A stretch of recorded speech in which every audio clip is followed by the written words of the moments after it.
en fait, beaucoup de choses déjà faites. J'ai ajouté des pages. J'ai ajouté les pages A1 à A7 pour les dessins de conception architecturale. Et j'ai ajouté des pages qui sont 101 jusqu'à 502 pour les dessins d'exécution. Pourquoi j'ai utilisé des A1 pour dessin de présentation? C'est qu'il y a beaucoup moins de pages. Des projets de dessin d'exécution, souvent, il y a des centaines de pages. Donc, l'utilisation de 100 est beaucoup plus fréquente. Aussi, j'ai ouvert le niveau du rez-de-chaussée, la grille qu'on vient juste de faire dans la vidéo précédente, et j'ai la page ouverte pour des dessins de présentation. La page des dessins de présentation, l'information est horizontale pour permettre de mettre plus de dessins, pas plus de dessins, mais mettre le dessin de façon plus formelle, plus centrée, plus symétrique, etc., qui donne beaucoup plus d'intérêt à une image. Tandis que les dessins d'exécution, l'information sur la page site, sur le gabarit, est verticale pour permettre de donner des données beaucoup plus détaillées. C'est un standard qui existe dans presque tous les bureaux. Puis, une fois que vous allez voir les dessins, vous allez comprendre pourquoi un est avantageux versus l'autre pour présentation et dessin d'exécution. Comment on fait une page? On va commencer à regarder celle qu'on a déjà. Comment on pourrait la modifier? C'est en cliquant 2 fois sur le cadre. Puis là, vous pouvez la modifier. Il y a 2 types de textes. Si je clique ce texte-là, c'est un texte ordinaire. Ça veut dire, si je mets mon nom ici, il va apparaître dans tous les pages qui sont de ce format-là.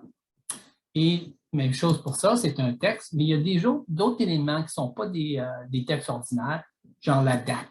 La date, c'est libellé d'étiquette. Ça veut dire que la façon que ça s'est fait, la date va se mettre à jour constamment, peu importe ce que vous avez mis ici.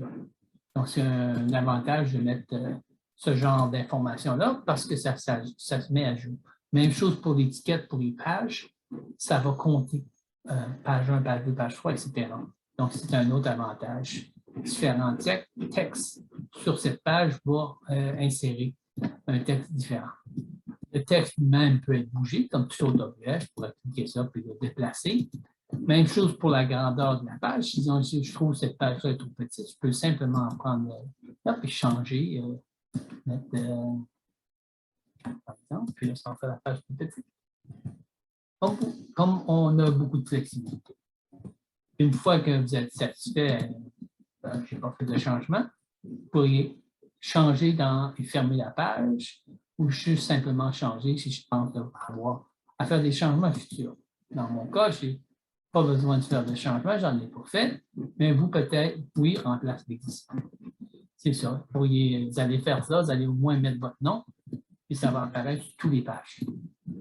Si vous avez besoin d'une page additionnelle, c'est simple, c'est simplement une nouvelle page, puis je choisis la verticale ou l'horizontale, puis ça continue. Vous pouvez changer le nom de la page à partir d'ici.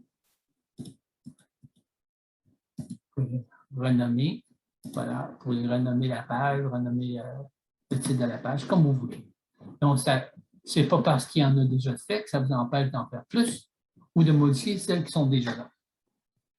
J'ai juste... J'aime ajouter ces pages pour que vous puissiez avoir une idée de ce qu'il y a à faire et ne pas oublier qu'il y a des choses importantes de dessin de bâtiment. OK, maintenant, on va faire ça là. J'ai le niveau du rez-de-chaussée et j'ai le niveau de l'étage aussi en dessin d'exécution. En dessin de présentation, le dessin va être en 3 dimensions. Donc, ce n'est pas nécessaire de le mettre tout de suite. On va changer l'échelle à partir de l'image. Mais en dessin d'exécution, ça serait bien de vérifier si l'échelle est appropriée. Dans ce plan de rez-de-chaussée, j'ai choisi une échelle de 1 quart de pouce égale 1 pied, qui est assez commun. Et dans mon dessin d'exécution, j'ai un plan du rez-de-chaussée. Je vais simplement aller chercher le plan du rez-de-chaussée ici, appuyer toujours sur votre souris par la touche de gauche et lâcher quand vous êtes au-dessus du dessin. Là, vous voyez, vous êtes à la bonne échelle. Si le dessin n'était pas trop petit ou trop grand, vous pouvez changer l'échelle ici. changer l'échelle ici pour s'adapter à votre dessin.